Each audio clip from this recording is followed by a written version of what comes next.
الحمد لله رب العالمين، والصلاة والسلام على أشرف المرسلين وعلى آله وأصحابه أجمعين، أما بعد.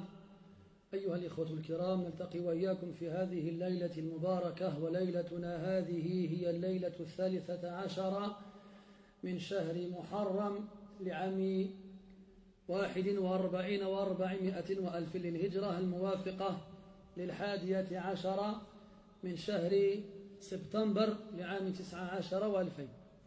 نجتمع كعادتنا في هذه الليلة لأجل قراءة كتاب الإمام البخاري رحمه الله تعالى في الأدب، وقد ختمنا بفضل الله عز وجل في الدرس السابق قراءة الباب 40 و100، وننتقل بمشيئة الله عز وجل إلى الباب الذي يليه، وهو بعنوان من أصبح آمنا في سربه، وتحته حديث واحد نقرأه الليلة بإذن الله عز وجل. Maître Chafran, nous nous réunissons comme chaque mercredi soir afin de lire et d'étudier ensemble le livre de l'imam al-Bukhari rahimahullah ta'ala dans le bon comportement. Et nous avons, grâce à Allah azza wa jalla, clôturé la semaine dernière la lecture du 140e chapitre, et nous passons aujourd'hui à celle du chapitre suivant qui a pour titre Man asbaha aminan fi sirbihi. Donc ça c'est l'intitulé, le titre du chapitre, et c'est en même temps la première phrase, la première partie du seul hadith qu'on trouve dans ce chapitre-là. Donc je laisse la traduction pour le moment où on traitera ce passage-là en français.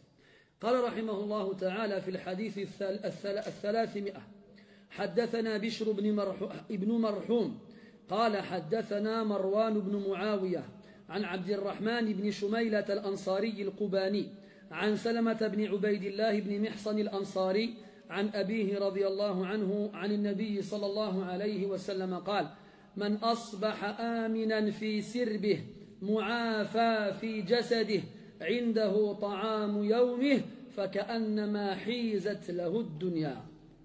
من أصبح، هذا الفعل أصبح له عدة معان، ومن أشهر معانيه الدخول في الصباح، الدخول في الصباح، ومما كان على شاكلته أمسى وأضحى إلى غير ذلك، فهذا الوزن من معانيه الدخول في الوقت أو الدخول في الزمان أو في المكان.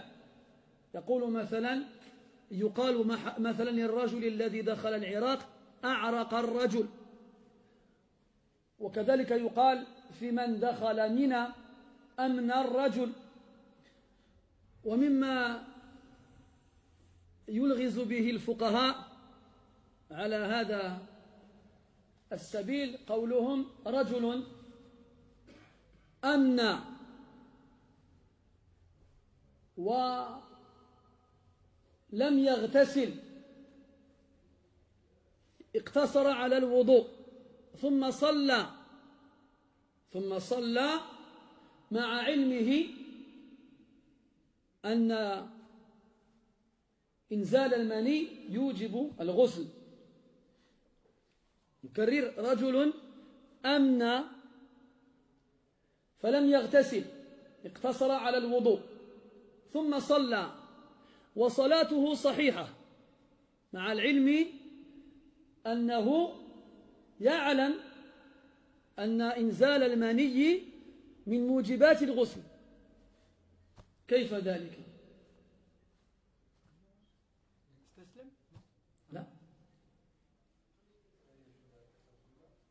لا، هذا يقول دخل الإسلام، وهذا يقول لم يجد الماء. لا، قلنا توضأ،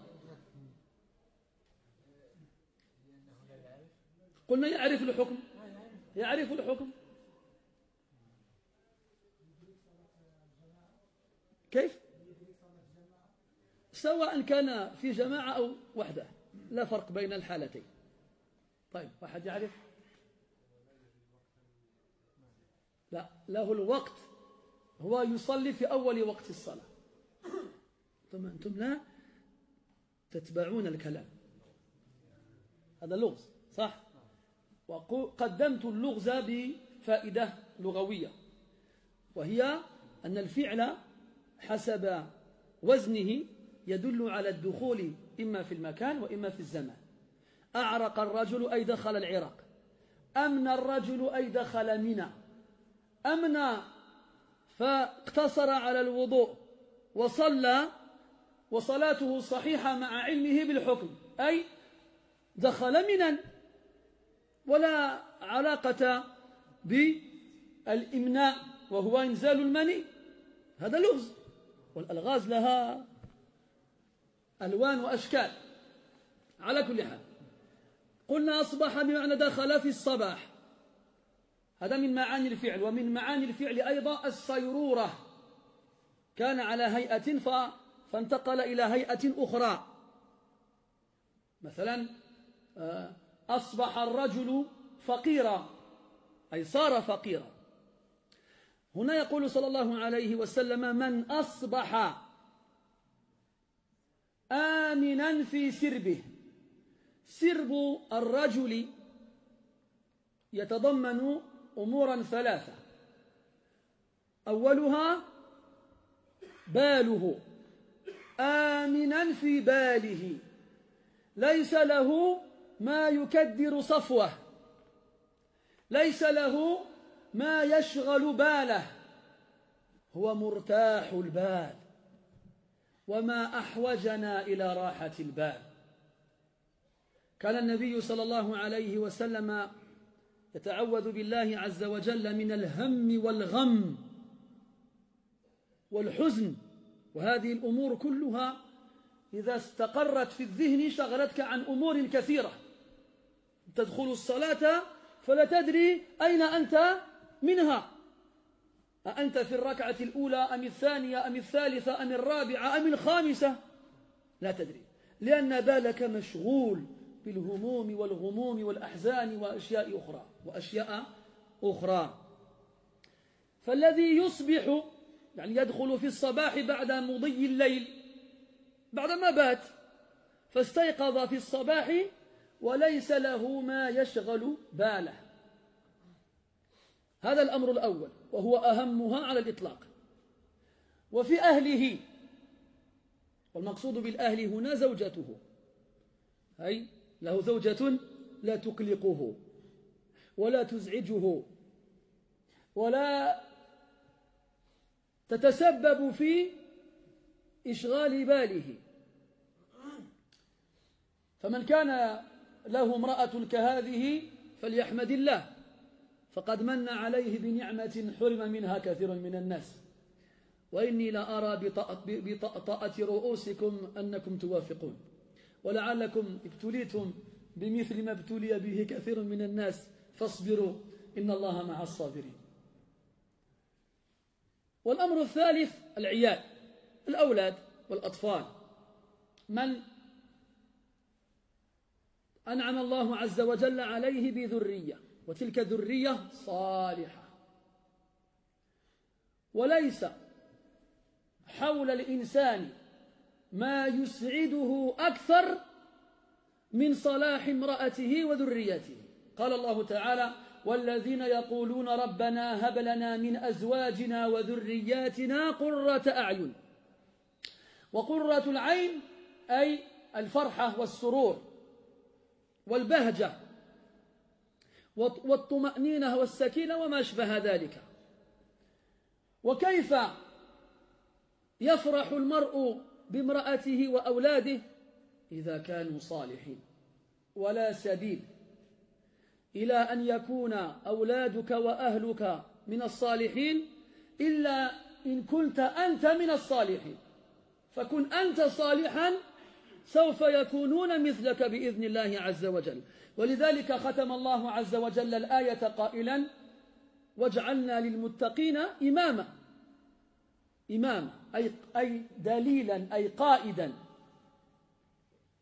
فإذا كنا نحن أئمة للمتقين ائتم الناس واقتدوا بنا في التقوى وصاروا أمثالنا. فالذي يرغب ويتمنى أن تكون امرأته صالحة وأولاده صالحين فليبدأ بنفسه. وحينئذ تستطيع أن تصبح وأنت مرتاح البال. فالذي ليس له هم يشغل باله، وليس له امرأة ترفع صوتها عليه ولا تقلقه ولا تزعجه. جاء في الحديث أن جبريل عليه السلام نزل على النبي صلى الله عليه وسلم وأمره أن يبلغ سلام الله عز وجل على خديجة. قال: اقرأ لخديجة من الله تعالى السلام وبشرها بقصر في الجنة من قصب لا صخب فيه ولا نصب. الصخب بمعنى رفع الصوت والصياح والصراخ. قال أهل العلم أن الله تبارك وتعالى أثاب أم المؤمنين خديجة رضي الله عنها بقصر في الجنة لا صخب فيه لأنها لم ترفع صوتها على النبي صلى الله عليه وسلم قط، لا يوم ولا ليلة ولا ساعة ولا ثانية ولا برهة ولا دقيقة ولا شيء، والجزاء من جنس العمل. إذن قلنا أن الذي يصبح مرتاح البال صاحب امرأة صالحة تعرف لزوجها حقه وحوله أولاد صالحون، هذا هو القسط الأول. On commence avec le 300e hadith. Donc aujourd'hui, nous lisons le 300e hadith depuis le début du livre. Ça fait 4 ans qu'on lit ce livre-là. Et nous sommes arrivés, grâce à Allah, au 300e hadith de ce livre. Donc c'est un bienfait de la part d'Allah Ta'ala énorme de nous avoir permis de lire 300 paroles du prophète et de ses compagnons dans une de ces demeures. Sans compter les autres hadiths que l'on cite et récite en même temps que nous lisons cela. Sans compter les hadiths qu'on a lus lorsqu'on a expliqué Shama'il. Sans compter et sans compter et sans compter. Et c'est comme ça que les mosquées doivent être. Dans les mosquées, on doit entendre Qala Allah et Qala Rasul et Qala Sahaba. On ne doit rien entendre d'autre. On ne doit pas entendre tel philosophe il a dit, tel penseur il a dit, tel je ne sais quoi d'autre encore il a dit. Toute personne a son pupitre et son auditoire dans le domaine qui le concerne. Quant à la parole d'Allah Ta'ala et celle de son messager, c'est dans les mosquées qu'elles doivent être proclamées le plus haut possible. Et aujourd'hui, malheureusement, ce n'est même plus possible, quasiment. Combien de mosquées donc, ferment toute la journée en dehors des heures de prière, et même entre le Maghreb et l'Isha, où elles restent ouvertes, il n'y a rien. Il n'y a rien. Les gens, ils s'assoient dans un coin de la mosquée, discutent ensemble de leur journée, de leurs affaires, de leurs problèmes, de leurs projets. Et il y en a d'autres qui prennent le mushaf et qui lisent, et ainsi de suite. Et c'est grave que les mosquées en soient réduites à cela. Donc le 300e hadith qui est rapporté par Ubaydullah ibn Mihsan al-Ansari radiyallahu anhu. Il dit sallallahu alayhi wa sallam: Man asbaha aminan fi sirbihi. Man, ça veut dire qui, ça peut vouloir dire aussi celui, et ici ça veut dire quiconque, parce qu'il indique la condition. Quiconque, man. Et man, chez les usuliyin, indique min al-fadh al-umum, indique la généralité. Asbaha, en arabe, c'est un verbe qui signifie rentrer dans le matin. Donc le verbe, lorsqu'il est sur la forme af'ala, il y a plusieurs sens possibles, et parmi les sens qu'il dispose, le fait de rentrer dans un endroit, un endroit précis, ou dans un moment précis. Donc en arabe, on a des verbes qu'on utilise pour exprimer l'entrée dans un moment précis de la journée ou de la nuit, ou dans un endroit précis. Par exemple, on dira asbaha pour celui qui rentre dans le matin. On dira adha, non, celui qui rentre dans l'eau plutôt. Et on dira adha pour celui qui rentre dans le matin, dans la matinée, lorsque le soleil est bien haut dans le ciel. On dira amsa pour celui qui rentre dans la soirée. Ça, c'est dans des moments de la journée ou de la nuit. On dira, pour quelqu'un qui va en Irak par exemple, a'araqa, il est rentré en Irak. Et amna, il est rentré à Mina. Amna, ne pas confondre avec l'autre verbe qui se dit exactement de la même façon et qui s'écrit de la même façon, amna, éjaculer. Ça n'a rien à voir. Et justement, de par la ressemblance de ces deux verbes-là, c'est la même chose sauf qu'ils n'ont pas le même verbe, le même sens, eh bien les juristes, les savants du fiqh, ils font des énigmes des fois pour tester l'intelligence de leurs élèves. Bon, en français, tu ne peux pas le faire parce que c'est un jeu de mots en arabe. Mais ils disent man amna, un homme, amna. Puis, il va faire les ablutions sans faire le grand lavage. Et il va faire la prière en sachant que celui qui a amna doit faire le ghusl. Et pourtant, sa prière, elle est valide. En français, ça ne veut rien dire, on ne comprend rien. Mais en fait, ici, l'énigme repose sur le verbe amna. Parce que toi, quand tu vas entendre ça, tu vas penser à amna dans le sens éjaculer. Et tu sais que l'éjaculation fait partie des actes qui rendent le lavage obligatoire. Mais l'énigme, justement, le jeu de mots dans cette énigme-là, repose sur ce verbe-là, amna. Toi, tu vas comprendre amna éjaculer, alors qu'en fait, amna, il est rentré à Mina. Mina, cette zone qui se trouve dans la périphérie de la Mecque, dans laquelle on passe quelques nuits pendant le pèlerinage. Donc il est là le jeu de mots. Tout à l'heure, quand je l'ai fait en arabe, les frères sont tombés dans le piège. Alors que s'ils avaient suivi, et s'ils avaient été attentifs, parce que juste avant, je l'avais dit, ils ne seraient pas tombés dans le piège. Nous, quand ils nous le faisaient, nous, les chouyours, ben, on tombait dans le piège, parce qu'il n'y avait pas de muqaddima. Hein? Nous, on étudiait Mujibat al-Ghusl, les actes qui rendent le lavage obligatoire, et il nous sortait ça au milieu du chapitre. On ne comprenait rien. Comment ça, quelqu'un, il éjacule, et il ne fait pas le lavage, il prie, sa prière, elle est bonne, alors qu'il sait que on ne comprenait pas. Moi, je vous ai fait, c'est comme les bandes annonces des films. Je vous ai fait la bande annonce. Je vous ai dit, il y a des verbes, ils ont la forme de asbaha, ça veut dire rentrer dans le moment ou dans l'endroit, et vous êtes quand même tombé dans le piège. Parce que vous n'écoutez pas. Vous écoutez. Donc asbaha, ici ça veut dire rentrer dans as-sabah. Sabah, c'est le début de la journée. Lorsque les lueurs du soleil apparaissent à l'horizon. Donc celui qui se lève le matin, si on veut traduire par le sens. Quiconque se lève le matin, aminan. Aminan, ça veut dire en sécurité. Al-amn. Amina. Al-rajulu. Fa asbaha aminan. Il est en sécurité. Fi sirbihi. Le mot sirb en arabe est un terme qui englobe plusieurs éléments. En premier lieu, son état d'esprit, sa conscience, son fort intérieur. Donc on dirait, quiconque se lève le matin en sécurité avec son fort intérieur.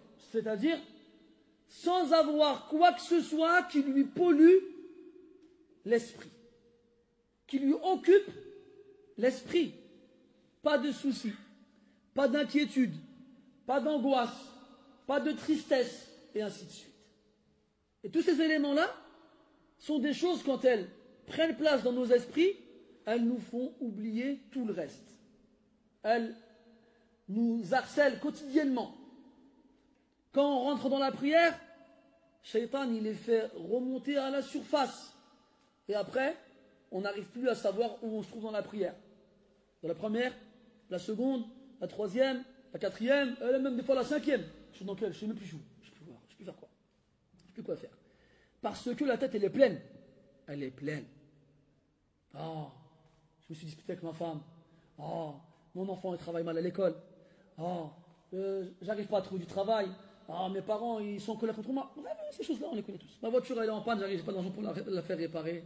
Les aléas de tout le monde, tous les jours.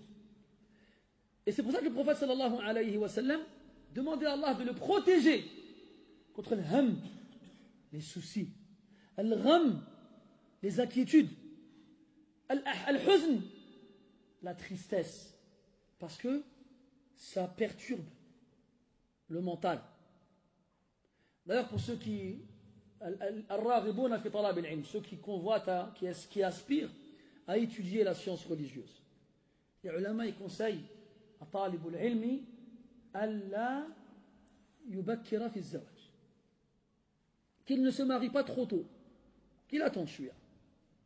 Wa akhir az-zawaj kay tanqati'a, كما قال أحد الشعراء وأخر الزواج كي تنقطع لأخذك العلم وعاد الشبع.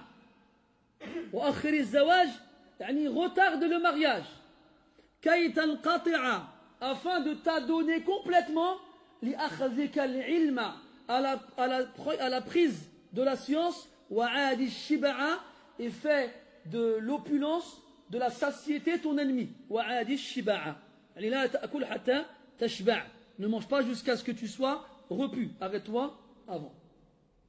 يا رب عفوك.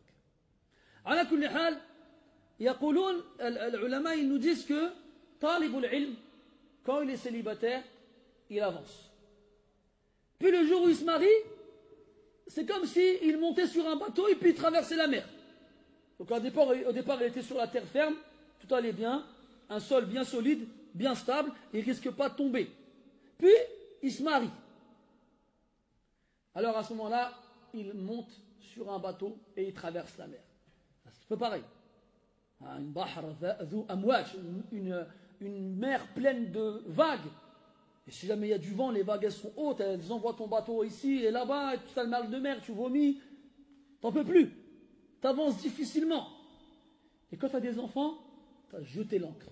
Ça y est, tu ne bouges plus. Fausse le bhar. Alors à ce moment-là, quand tu as des enfants, jette l'ancre, ça y est. C'est pas tu n'avances plus sur terre où c'est ferme. Tu n'avances plus dans la mer où il y a des vagues. C'est comme ça. Et les ulama, justement, d'abord, ils étudiaient, puis après, ils se mariaient. Ibn Mandah, pour citer un exemple, rahmatullahi alayh, il est parti de chez lui pour apprendre la science à 20 ans. 20 ans. Il est rentré chez lui à 65 ans. Tafa fil bilad. Sharqan wa gharba.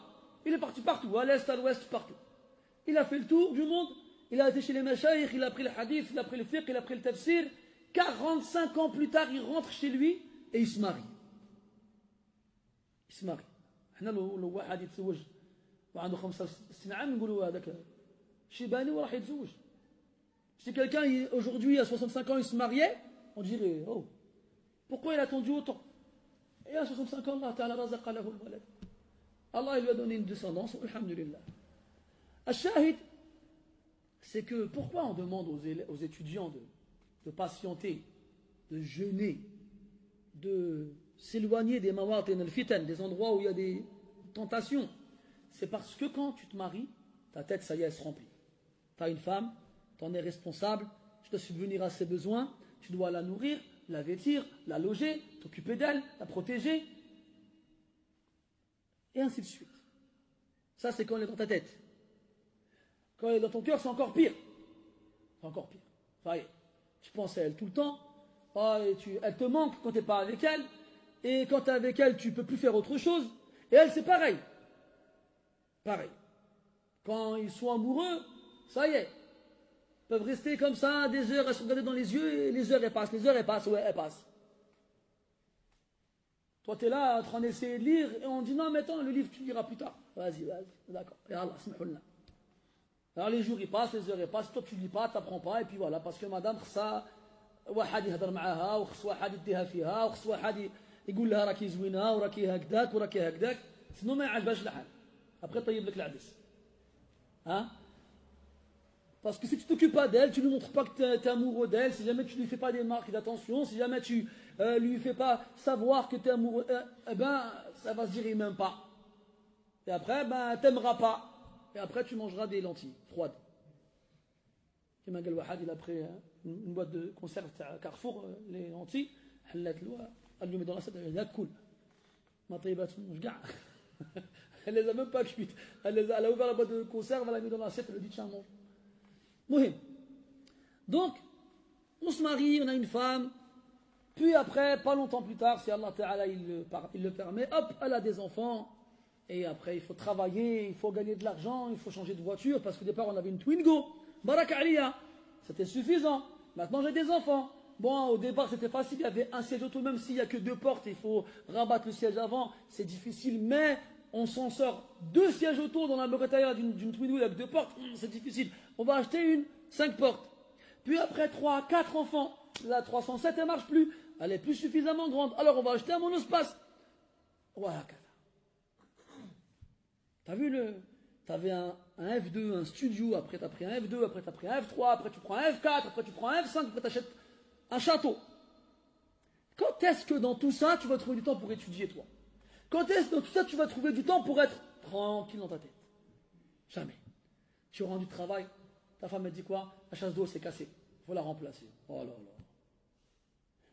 Tu vas chercher une chasse d'eau, tu la remplaces, tu te trompes, tu casses l'ancienne, tu casses la nouvelle, tu vas en chercher une troisième. Après, tu t'envoies ta fille chercher un truc dans la voiture, elle revient avec un visage comme ça, elle fait papa, je vais tomber la clé de la voiture dans le trou de l'ascenseur. Hein? Ça m'est arrivé il n'y a pas longtemps là. Alors j'appelle le gars de l'ascenseur, je dis voilà, ma fille elle a fait tomber les clés dans le trou. Ah, ben écoutez, soit vous attendez 6 semaines, soit vous payez 300 €. Je dis wallah la hadi wa la tilk. Donc, voilà, c'est ça ta vie. Quand tu es papa, quand tu as des enfants, quand tu as une femme, quand tu travailles, quand tu as 20 000 trucs à la maison, ta tête elle est toujours pleine, toujours. Et bien malgré ça, il y en a, ils arrivent. Hein. Ça, Rasoul nous l'a dit, à se réveiller le matin, dans leur tête, ils sont bien. Masha'Allah. Ils sont bien. Hein? Ah t'inquiète pas, je me suis débrouillé avec un peu de système d'elle. Oui. Ça, c'est dans ton bain, en toi-même, dans ton mental, quand tu es tranquille. Et ça prouve qu'il est important d'être bien en soi-même. C'est important. Il ne faut pas rester avec ça dans la tête. Il faut vider l'esprit. Pas laisser comme ça, c'est pas bien. La deuxième chose, son épouse. Avoir une épouse qui n'est pas un poids supplémentaire dans tes soucis de tous les jours. Blacks, cette femme, elle doit être un moyen de t'alléger l'esprit. Il ne faut pas que ce soit elle qui vienne te dire non, fais ci, fais ça, et comme ci, et comme ça, et même pour des choses qui ne sont pas importantes. Il y en a, subhanallah, c'est leur plaisir. Il va rentrer, il va voir. Elle attend comme ça devant la porte. Il va voir. Après il rentre, après il a dit assalamu alaikum, j'ai venu le khubz. Elle m'attend, je ne veux pas rentrer, il khsne le khubz. Bref, elle ne lâche pas. Il y en a qui, c'est vicieux, c'est sadique des fois, c'est fait exprès. Hein. Je ne parle pas des vrais besoins. Attention. Et voilà donc, la femme doit être un aoun pour l'homme, doit être une aide, un soutien. Comme la femme de Ayyub alayhi salam, qu'on appelle Rahma. Il était malade, incapable de bouger, de travailler, de sortir. C'est elle qui s'occupait de lui. C'est elle. Moi, je connais quelqu'un, il allait bien, alhamdulillah, et un jour, il fait un accident, paralysé. Sa femme, elle lui dit comme ça, 40 ans de vie commune. Il apprend qu'il est paralysé, qu'il ne remarchera plus jamais de sa vie. Elle lui a dit comme ça, écoute, elle lui a dit, écoute-moi bien, débrouille-toi comme tu veux, moi je ne m'occupe pas de toi. Ils avaient un pavillon, et dans le jardin, ils avaient installé un petit studio. Et elle l'a installé dans le studio tout seul. Il a le pavillon, elle restait dedans, et lui était là-bas tout seul. Elle lui a ramené son plateau, lave-toi tout seul, mange tout seul, c'est pas mon problème. Puis au bout d'un moment, il a dit attends, c'est pas possible une vie comme ça. Alors, il y a les gars le seul, elle lui a dit écoute, prends une autre femme, elle s'occupera de toi, moi je m'occupe pas de toi. Il a dit d'accord. Bon, en France, ça n'aurait pas été possible, il a été se marier au bled.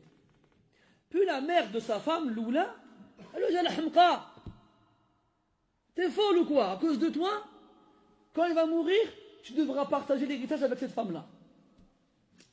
Elle a fait mais c'est vrai. J'y avais pas pensé. Alors elle a été le voir, elle a dit Tlqa. Elle a dit divorce-la.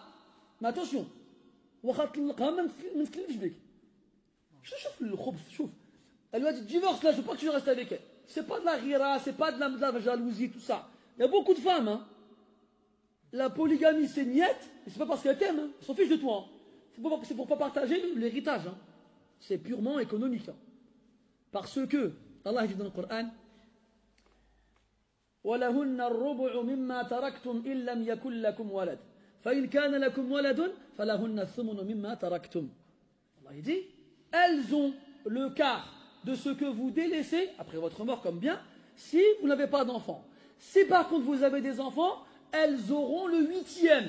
Mais attention, elles auront la hun au pluriel. Ça veut dire que si un homme il a une femme, elle aura le 8e. Si un homme il a 2 femmes, elles se partageront un 8e. Si un homme il a 3 femmes, elles se partageront un 8e.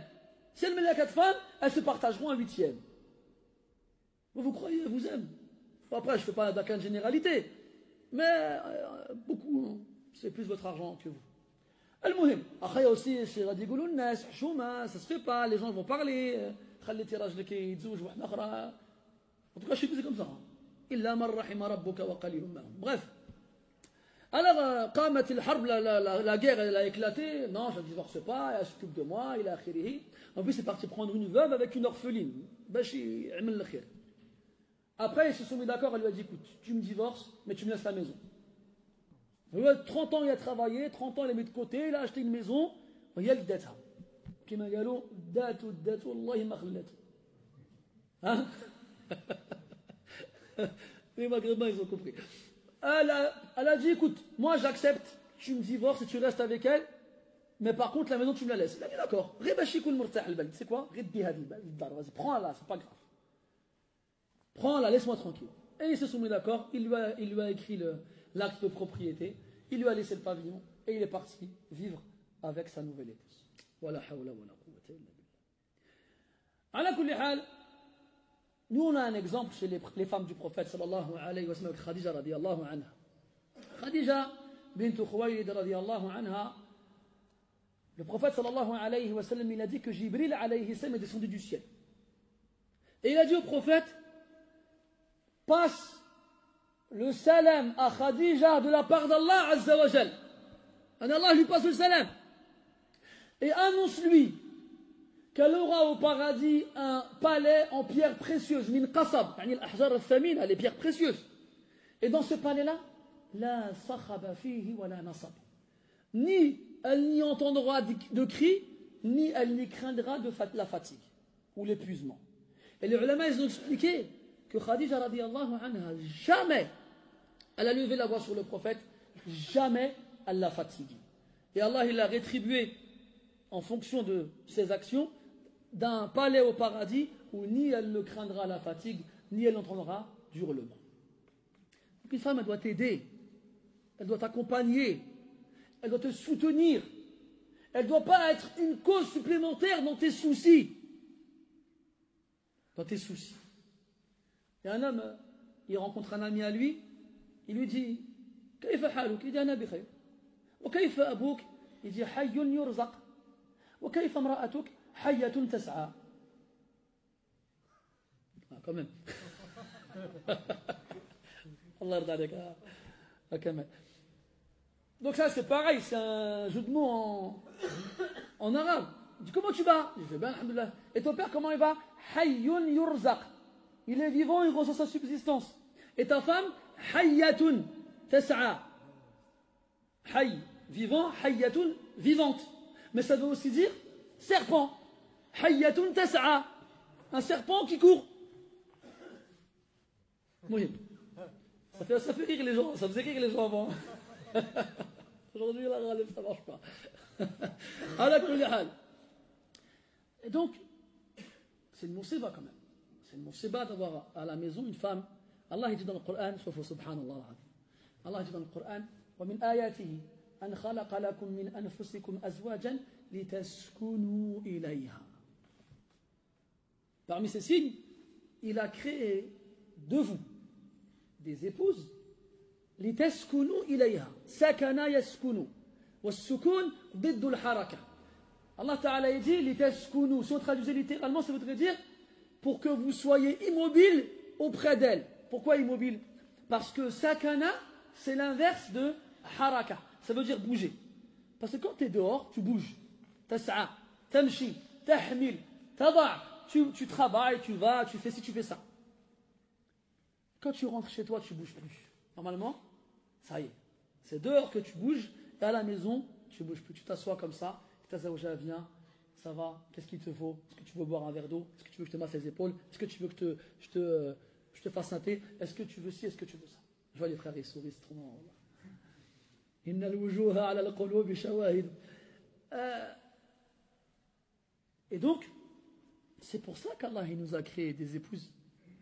Pour que le travail et le mouvement que l'on affronte à l'extérieur de chez nous, on le laisse à l'extérieur. Quand on rentre chez nous, on ne bouge plus. Après, t'as des musulmans, les matoubards, ils disent ouais, mais le prophète, il a aidé ses femmes. Hein. Après, elle te donne le miknasa, elle dit Allah. Elle te donne le balai, elle te dit quoi? Ah, le prophète, il a aidé ses femmes. Hein. Tu crois vraiment que Aïcha, elle accueille le prophète dans sa maison, tu crois vraiment que les femmes du prophète demandaient au prophète de faire leur tâche à elle? Là, tu n'as pas compris le hadith de Aïcha radiallahu anha. Aïcha radiallahu anha, quand elle disait Kana fi mihnati ahlihi, quand elle disait que le prophète était au service de sa famille, ça voulait dire quoi? Qu'elle a dit que ce n'était pas un poids pour elle. Elle a dit dans une autre version, elle a dit Kana yakulu kama yakunu ahadukum bayna ahlihi. Il était comme l'un d'entre vous, il est parmi les siens. Et dans une autre façon du hadith, elle disait Kana yahlibu shatah wa yakhsifu na'lah wa yaghsilu thawbah. Elle expliquait, il faisait quoi? Il trayait sa brebis, ou bien il raccommodait ses vêtements, ou bien il réparait ses chaussures. Ça veut dire quoi? Il se débrouillait tout seul, il ne demandait rien aux femmes de sa famille. Donc celui qui veut suivre le prophète, il fait pareil.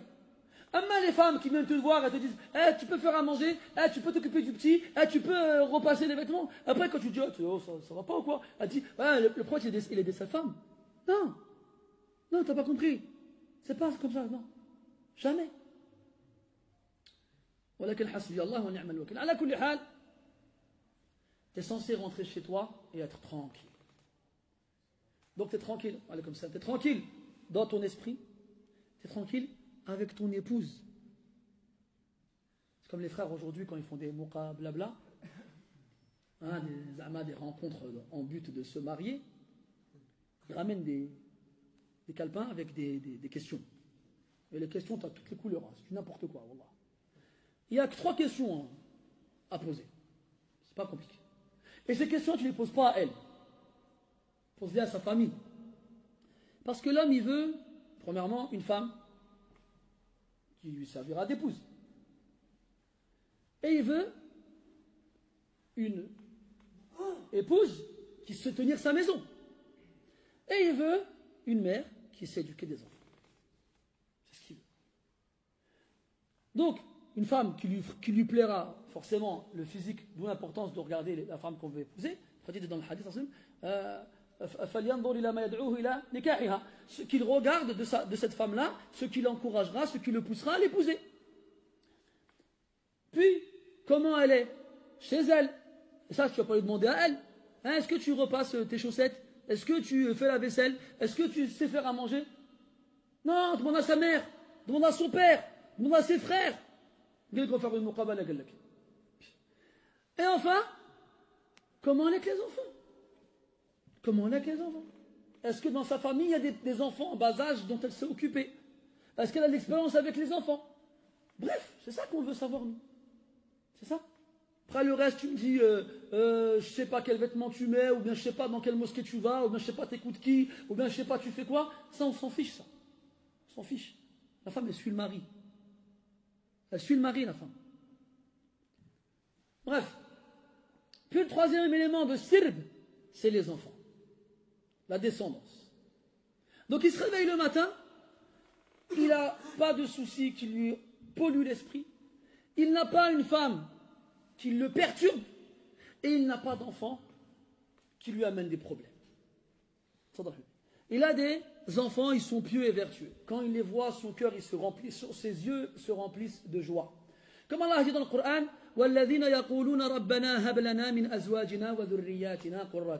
et ceux qui disent, oh notre Seigneur, offre-nous à travers nos épouses et nos descendances la fraîcheur du regard.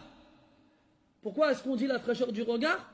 Parce que les Arabes ils disaient que quand on pleurait de tristesse, les larmes étaient chaudes. Et quand on pleurait de joie, les larmes étaient froides. Alors ils exprimaient, ils appelaient la joie la fraîcheur. Le Qur'an c'est la froideur. C'est la fraîcheur des yeux, ni la joie. Le bonheur. Offre-nous le bonheur à travers nos épouses et nos enfants. Et comment est-ce que l'homme, il peut être heureux en regardant sa femme et ses enfants lorsqu'ils sont pieux? Lorsqu'ils sont pieux. Pas parce qu'ils sont beaux, pas parce qu'ils sont forts, pas parce qu'ils sont riches, pas parce qu'ils sont intelligents, non, parce qu'ils sont pieux. C'est ça qui doit le rendre heureux.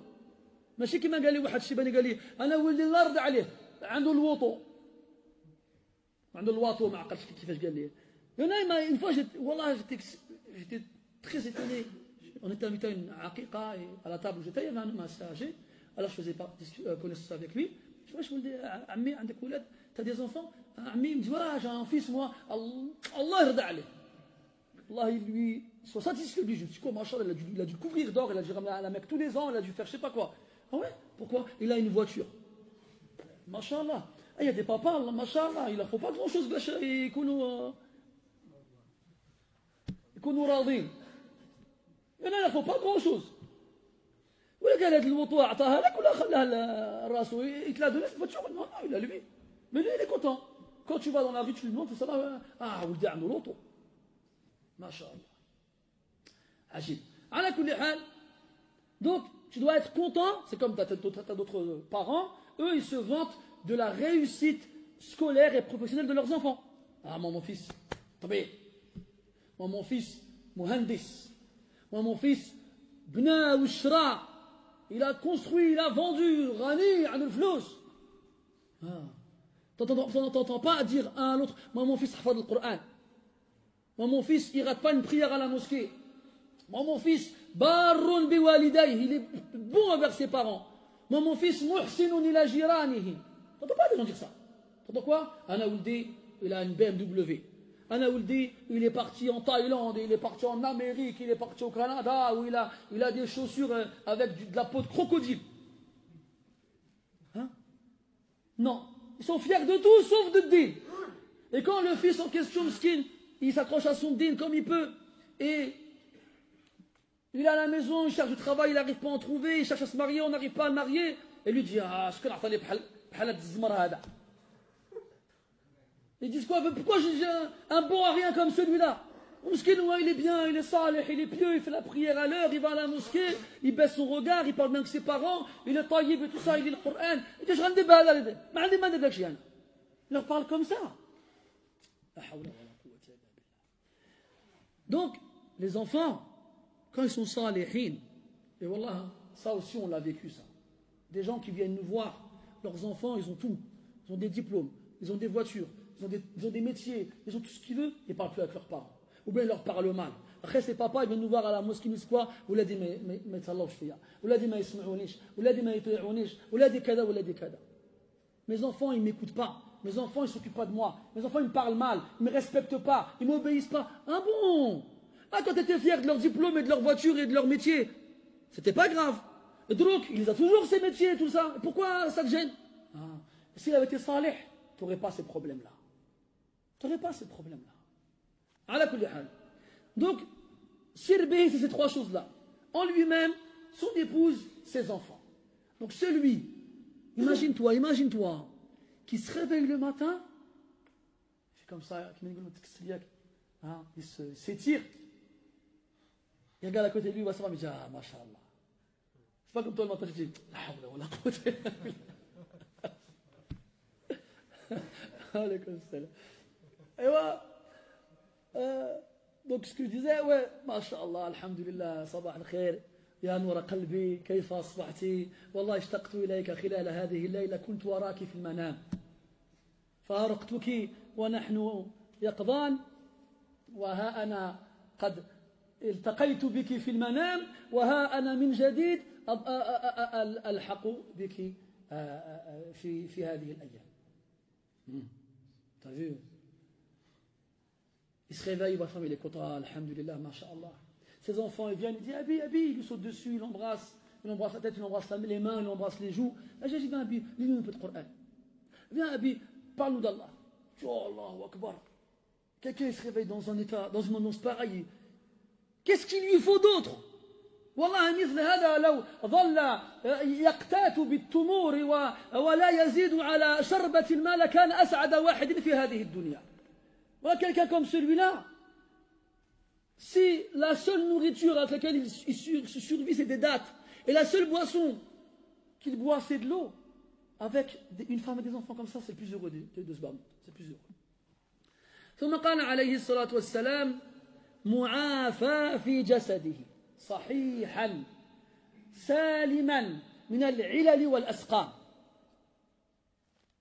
وكما قال النبي صلى الله عليه وسلم نعمتان مغبون فيهما كثير من الناس الصحة والفراغ. وقال عليه الصلاة والسلام اغتنم خمسا قبل خمس وذكر فيهن وصحتك قبل مرضك. Puis il dit عليه الصلاة والسلام, deuxième élément de la condition, il se réveille le matin, il est en bonne santé. Mu'afa. Al-afiya. C'est pas le feu comme chez certains maghrébins. On a déjà expliqué pourquoi les maghrébins ils appellent le feu al-afiya. Alash. Ça c'est min bab al-tafa'ul. C'est par optimisme. Comme les Tunisiens, ils appellent le mouton allouche. L'allouche, en arabe, c'est al-dhi'b, c'est le loup. Ou là, c'est Ibn Awa, c'est le coyote, le chacal. Il y a des prédateurs connus. Pourquoi est-ce que les Tunisiens appellent le mouton loup? Ça, c'est par optimisme, en espérant que le loup ne va pas venir manger un autre loup comme lui. Alors, ils l'appellent loup, mais c'est un mouton. Eh bien, les Marocains, je ne sais pas si en Algérie, on dit l'afia ou là, on dit le nar. Je ne sais pas comme nar. Donc, les Marocains, ils disent l'afia pour le feu. Donc, من باب نتمنى أن تكون هذه النار عافية ولا تكون هلكة. C'est de l'optimisme, on espère que le feu soit une source de sécurité et pas de danger. وعلى هذا المثال تقول العرب تسمي العرب العقرب شفاء. Dans le même sens, ils appellent le scorpion, ils l'appellent guérison, shifa. Dans le cas où il pique, ce ne sera pas une cause de mort, de maladie, mais une cause de guérison. Bref, là on a parlé de l'afia. Donc l'afia. L'afia, c'est le fait d'être épargné, à l'abri de tout mal. C'est ça l'afia. Mu'afa, à l'abri, dans quoi? Dans son corps. Fi jasadihi. C'est-à-dire qu'il est sain et sauf. Il ne se plaint d'aucun mal, ni d'aucune maladie. Il est en bonne santé. Mu'afa, fi jasadihi. Le prophète sallallahu alayhi wa sallam profite de 5 avant 5. Et dans ces 5-là, il a évoqué la bonne santé avant la maladie. Et il dit alayhi wa sallam, il y a deux bienfaits que les gens sous-estiment beaucoup. Et que quand les gens y perdent, ils se rendent compte de la valeur de ce qu'ils ont perdu. As-sihha wal-faragh, la santé et le temps libre. Donc celui qui se réveille le matin, alhamdulillah, la yashku shay'an. Il se plaint de rien. Il n'a pas mal au dos, il n'a pas mal au ventre, il n'a pas mal au bras, il n'a pas de maladie, il n'a pas de cancer, il n'a pas de score, il n'a pas de diabète, il n'a pas de cholestérol, il n'a rien, alhamdulillah. Il ne va pas chez le médecin, il ne va pas chez le médecin ne connaît pas, lui ne connaît pas le médecin. Il n'a rien. Il ne tombe pas malade. Masha'Allah, tabarakallah. Tous les matins, il se réveille comme ça. وقال في تمام الحديث عنده طعام يومه وفي رواية قوت يومه. يعني لابد أن تفهم من كلام النبي صلى الله عليه وسلم أن المقصود بالطعام في اليوم. لو أردنا أن نعيد صيغة الحديث لأجل ظروف حياتنا الحالية لقلنا أيامه. قال عنده طعام يومه والطعام من أفضل الأموال. تفضل أخي. جاء في الحديث أن النبي صلى الله عليه وسلم قال فيما معناه أن المرأة لا يجوز لها أن تنفق شيئا مما في بيت زوجها إلا بإذنه. فقال الصحابة رضي الله عنهم والطعام كذلك الطعام. فقال عليه الصلاة والسلام الطعام من أفضل أموالنا. الطعام من أفضل أموالنا. كان الناس في الماضي لا سيما الفقراء منهم يخرجون صباحا لا يدرون بماذا يتغذون ولا يدرون بماذا يغذون أهليهم وعيالهم. لا يدرون. كما في الحديث تذهب خماصة وترجع بطانة. ليس لهم في بيوتهم شيء وليس لهم في بطونهم شيء يخرجون متوكلين على الله عز وجل ويسعون في الأرض يلتمسون لقمة العيش لأنفسهم وأهليهم فإذا أصبح أحدنا في بيته يجد طعام يومه يعني يجد كفاية من الطعام بها يستطيع أن يأكل في هذا اليوم سبحان الله. فماذا عسانا نقول نحن الذين نجد في بيوتنا من الطعام ما يكفينا للعام ليس لليوم للعام. فإن كنا محرومين من راحة البال ومن عافية الجسد فلا أرى أحدا وإن كان فقيرا لا سيما في بلدنا هذا وهو محروم من طعام يومه. لا نجد في هذا البلد من يموت جوعا غير موجود. فهذا فضل من الله تبارك وتعالى أسبغه علينا فهل أنتم شاكرون؟ Puis il dit عليه الصلاة والسلام عنده طعام يومه. Il a auprès de lui la nourriture pour sa journée. هذا ce passage du hadith il est exceptionnel. Parce que vous savez les gens ça ne parle pas ça ce passage là. Parce qu'on a tous chez nous dans nos cuisines on a des armoires, on a des placards, on a même des fois des petits kajibis, des petits bref vous avez compris avec des stocks. Des boîtes de conserve, des boîtes de scie, des pâtes, j'en passe et d'autres. On a des stocks. Et puis maintenant, on trouve dans les grands magasins, des fois, ils font des promotions avec des gros paquets. Genre, si tu achètes 15 paquets de pâtes, ça te revient le prix de 5 paquets. Tu dis, ah ouais, bien, tu achètes. Comme une halib. Tu as vu le halib? On achète tous des promotions sur le halib. Hein? 8 packs de lait pour le prix de 4. Ah ouais, tu as ammar le caddie après. Parce que tu vois les gens dans des caddies, il y a du lait dans leur caddie. Tu dis, on fait où là?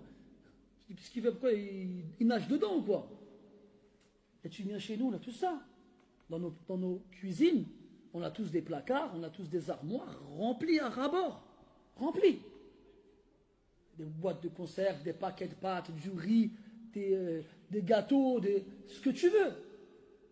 Lui, il nous dit juste, il a la nourriture de la journée. Parce qu'avant, notamment les gens qui étaient modestes, le papa, l'homme de la maison, il sortait le matin et il laissait rien chez lui. Ni il savait ce qu'il allait manger dans la journée, ni il savait s'il allait donner à manger quelque chose à sa famille. Et il partait.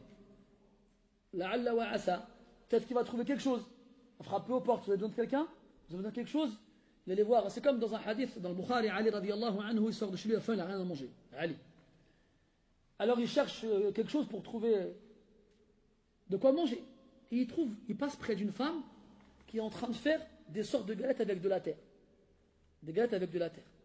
Ils s'en servaient pour leur champ. Alors il va la voir, il lui dit, écoute, Khalti, si tu veux, moi je m'occupe de ça et en même temps, en échange, je te donne quelque chose. Elle dit, Khalas, vas-y. Pour chaque fois que tu me feras une galette, je te donnerai tant de dates. Khalas, c'est tafaq, ils sont mis d'accord. Alors il s'est assis en pleine journée et il fait une galette, et une deuxième, et une troisième, et un certain nombre de galettes.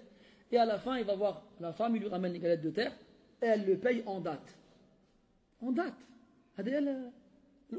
Ça, son salaire.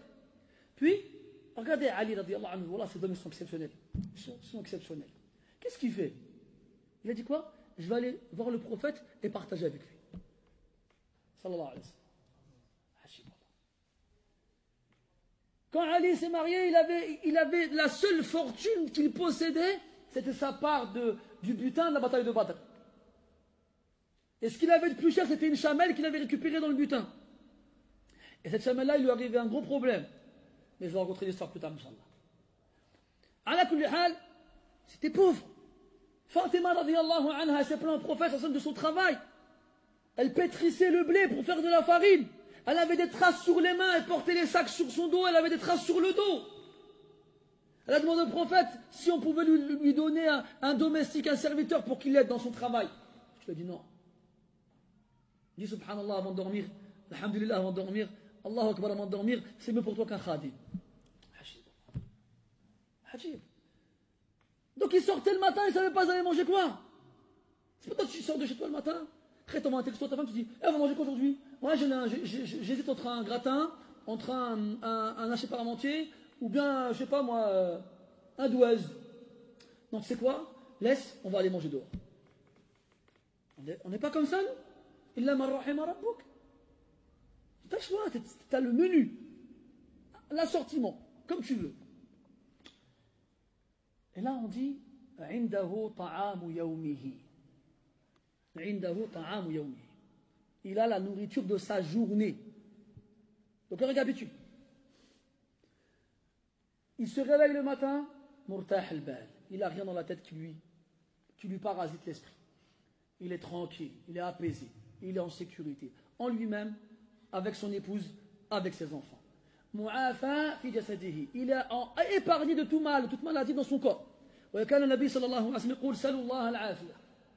Demandez à Allah de vous épargner. Et dans les invocations du soir et du matin, Rasul disait quoi? Allahumma inni as'aluka al-afiyata fi ad-dunya wal-akhirah. Ça, c'est des invocations qu'on doit dire tous les jours, matin et soir. Et là, il dit عنده طعام يومه. Il a auprès de lui la nourriture de sa journée. De sa journée. Et il finit en disant sallallahu alayhi wa sallam فكأنما حيزت له الدنيا. حيزت يعني جمعت. فكأن هذا الإنسان الذي دخل في الصباح آمنا في باله مرتاح البال لا يشكو ألما ولا ضعفا ولا مرضا في جسده يتمتع بالنظر إلى زوجته وأولاده ويجد في بيته من الطعام ما يكفيه ليومه. هذا ملك متكئ على أريكته كأن الدنيا كلها جمعت له يأخذ منها ما يشاء ويدع منها ما يشاء. Celui-là qui se réveille le matin, apaisé dans son esprit, avec une épouse qui ne le dérange pas, avec des enfants qui le remplissent de joie, un corps en bonne santé, sans aucune maladie, sans aucun mal, et suffisamment de nourriture chez lui pour la journée. Ya ahbabi, إذا كان الله عز وجل قد رزقك بما فيه كفاية حتى تقضي يومك أليس الله تبارك وتعالى بقادر على أن يرزقك هكذا كل يوم؟ أجيبوا. أجب بلى. ما لي أراكم تستحيون في مثل هذا ليس فيه حياة. Allah Ta'ala, la subsistance, il nous la donne tous les jours. Si Allah Azza wa Jalla, il est capable de nous accorder notre subsistance, une subsistance suffisante pour la journée, et tu as remarqué, il le fait tous les jours. Tu ne vas pas croire, toi, que le risque que tu as, tu l'as obtenu par tes propres moyens. Ça, tu as fait les causes. Tu es la cause. Tu as gagné, tu as travaillé, tu as gagné de l'argent, tu as été faire les courses, tu as rempli ton caddie, tu l'as ramené chez toi. Ça. Mais n'oublie pas, derrière tout ça, et avant tout ça, et après tout ça, que c'est Allah razaqak. C'est Allah qui t'a donné. C'est Allah Azza wa Jalla. Et nous, comme malheureusement, on se focalise sur les causes et on oublie Musabbibul Asbab Jalla wa Ala, alors on oublie d'être reconnaissant vers Allah subhanahu wa ta'ala. Mais celui qui a tout ce qu'on a dit, eh bien c'est comme si on lui avait regroupé tout ce bas monde. C'est comme s'il en était le maître. Il en disposait comme il le souhaite. Il en prend ce qu'il veut et il en délaisse ce qu'il veut. Et quand Allah Ta'ala il nous fait grâce et don de ses bienfaits, il nous demande une chose, c'est d'être reconnaissant. Fahal antum shakirun. Êtes-vous reconnaissant? Êtes-vous reconnaissant? Est-ce que vous remerciez Allah Ta'ala pour cela? Et si tu es privé d'une de ces choses-là, c'est possible. Eh bien, remercie Allah pour ce que tu as. Quant à celui qui se réveille le matin, sans aucun souci dans l'esprit, s'il est célibataire, ça s'arrête là. S'il est marié, il a une épouse qui le satisfait, tant mieux. S'il a des enfants, il a des enfants qui le remplissent de joie, voilà. Puis, il n'a aucune maladie dont il se plaint. Puis, il a suffisamment de nourriture pour passer la journée. Celui-là, c'est comme s'il était le maître du monde. C'est comme s'il était un roi assis sur son trône.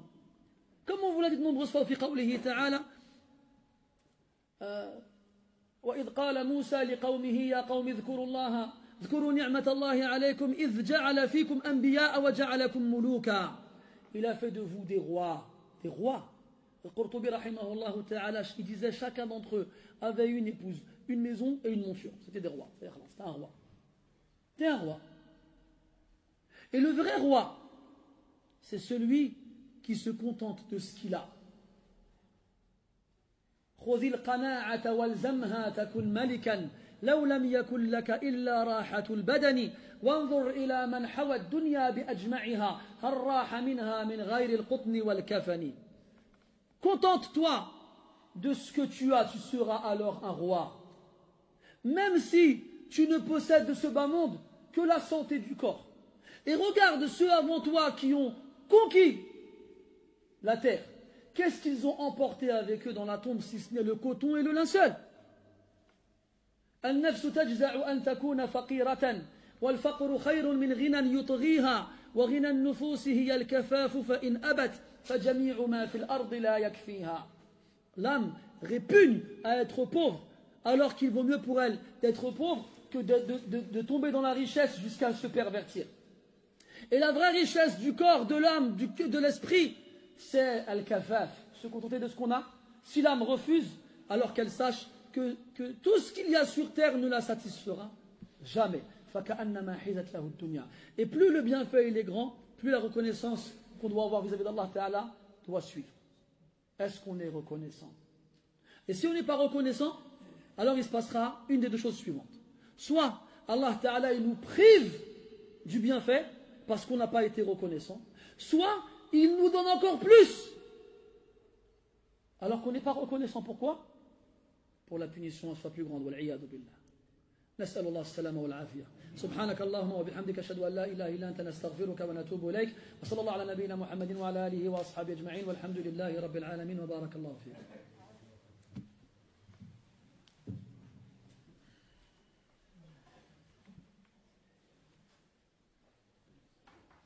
Allah